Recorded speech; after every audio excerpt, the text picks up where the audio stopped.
सत्संगत, यहाँ पर काफ़ी देर से प्यार की बात की जा रही थी, या फिर कहें कि युगों युगों से प्यार की बातें की जा रही हैं। बार बार कहा जा रहा है कि प्यार करना बहुत ज़रूरी है, करना पड़ेगा। इंसान हो तो प्यार करो। सत्संगत ध्यान आया कि अभी संगत में भी कहा गया, फिर भी प्यार क्यों नहीं उमड़ पाता? अगर ब्रॉडर वे में देखें तो उसके कई कारण हैं। जात मज़हब के झगड़े, प्रांतियाँ, अलग अलग देश हैं। लेकिन अगर सूक्ष्म तौर पर देखें, सटल रीजंस पकड़ने की कोशिश करें कि कौन से वो सूक्ष्म कारण हैं जो मुझे सोसाइटी में, मुझे अपने परिवार में प्यार नहीं करने देते, एक दूसरे से दूर कर देते हैं। तो सत्संग ध्यान गया एक्सपेक्टेशंस पे, उम्मीदों पे, कि मेरी सबसे कुछ ना कुछ उम्मीदें होती हैं। जब कोई उन उम्मीदों पर खरा नहीं उतरता तो हम दोनों के बीच में डिफरेंसेस आ जाते हैं। अब सोचें कि उम्मीदें जागी कहाँ से? तो ध्यान आया, एक बच्चा छोटा सा होता है, उसे छोटे से बच्चे को ही कह दिया जाता है कि बच्चे ये कर दो तो ये मिलेगा, जरा उस कमरे से ये उठा कर ले आओ, तुम्हें टॉफी दी जाएगी। पढ़ाई अच्छी करो, तुम्हें साइकिल खरीद के देंगे। थोड़ा और बड़ा हो गया, कॉलेज में फर्स्ट आ जाओ, तुम्हें बाइक खरीद कर देंगे। यानी कुछ अच्छा करोगे तो कुछ अच्छा बदले में मिलेगा। और बड़ा हो गया, यही ध्यान बन गया कि किसी का अच्छा मैं तब करूंगा जब बदले में मुझे अच्छा मिले। अगर मुझे बदले में अच्छा नहीं मिल रहा तो मैं किसी का अच्छा नहीं करूंगा। एक्सपेक्टेशंस। सत्संग में वो बात हो गई कि कहा कि मैंने उसे झुककर नमस्कार की, उसने मुझे वापस झुककर नमस्कार नहीं करी, मुझे गुस्सा आ गया। फिर तो झुके ही नहीं। अगर झुक गए होते तो ये बात कहाँ चुभती? मैं उसको बर्दाश्त कर गया, वो मुझे बर्दाश्त नहीं कर पाया, अब मैं ये बात बर्दाश्त नहीं कर पा रहा। फिर बर्दाश्त तो किया ही नहीं था। एक्सपेक्टेशंस। सत्संगत, इन्होंने यकीन दिला दिया कि किसी का अच्छा कर कर मैं किसी पे एहसान नहीं कर रहा, मैं सिर्फ खुद पर एहसान कर रहा हूं, किसी दूसरे पे एहसान नहीं कर रहा। सहनशीन बन रहा हूं तो मैं बन रहा हूं, सब्र आ रहा है तो मुझ में आ रहा है। कहां किसी पे एहसान कर रहा हूं? मेरा ही तो जीवन सफल हो रहा है। एक और कारण पे ध्यान गया, कनेक्शन, कनेक्ट, रिश्ता। कि जब किसी से मेरा कनेक्शन होता है तो मैं प्यार कर पाता हूं, कनेक्शन नहीं होता तो प्यार नहीं उमड़ता। सत्संग एक बात ध्यान आ रही है, खुद पर ही नजर जा रही है, वो बात आपके चरणों में रखेगा। कई बार पहले भी रखी कि बॉम्बे में जब नया नया आया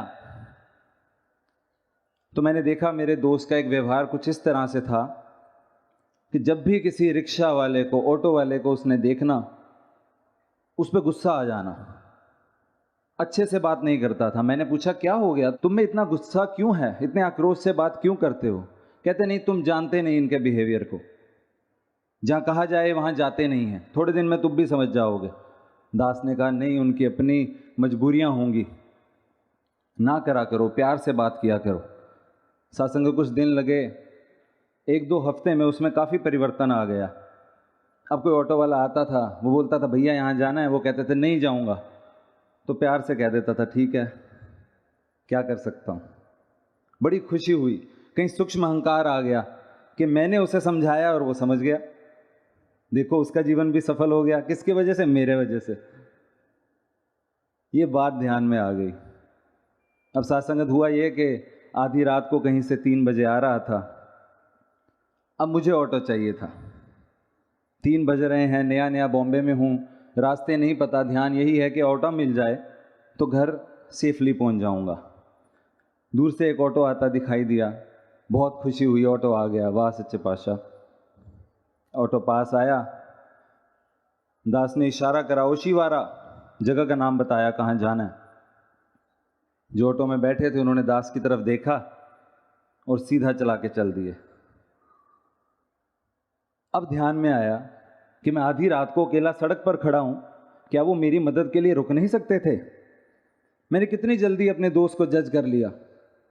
न जाने वो किस परेशानी में खड़ा होगा, जब किसी ऑटो वाले ने उसे ना कर दी होगी।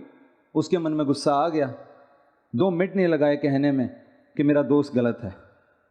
अब दास के मन में बात आ गई कि गलत ही तो कर रहा है ऑटो वाला, 3 बज रहे हैं, मुझे ले जाता तो क्या जाता।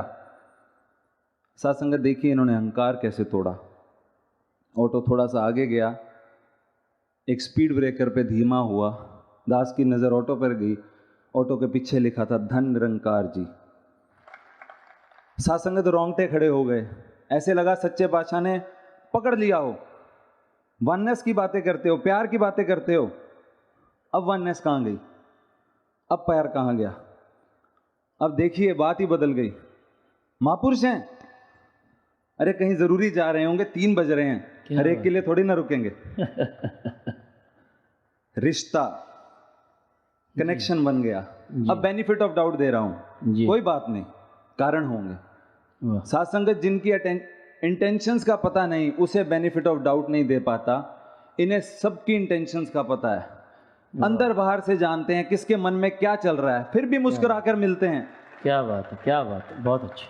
मैं जानता ही नहीं कोई गलत है कि नहीं, उस पर पर्दा नहीं डाल पाता। वो बात साथ संगत याद आ गई कि इसने कहा नहीं मैं समझा नहीं, हुई जो बात हंसने हंसाने में, हुआ गुस्ताख मैं आखिर इसके सब्र को आजमाने में। क्या बात। इसे तो आती ही नहीं पर्दे उठाने की अदा, सब गुनाह मेरे छुपाता है मुस्कुराने में।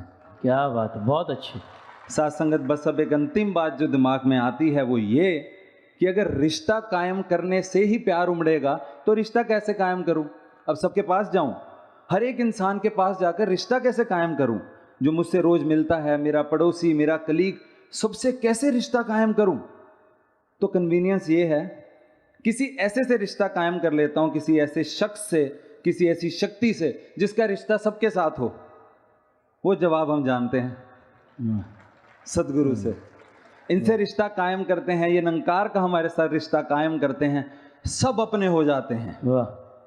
फिर यही कहा जाता है कि तेरी होकर सब दुनिया भी मेरी हो गई जी। तेरी होकर सब दुनिया भी मेरी हो गई, अपनी चीज को नुकसान भला कोई कैसे पहुंचाए, अपनी चीज को नुकसान भला कोई कैसे पहुंचाए। साथ संगत जी प्यार से कहना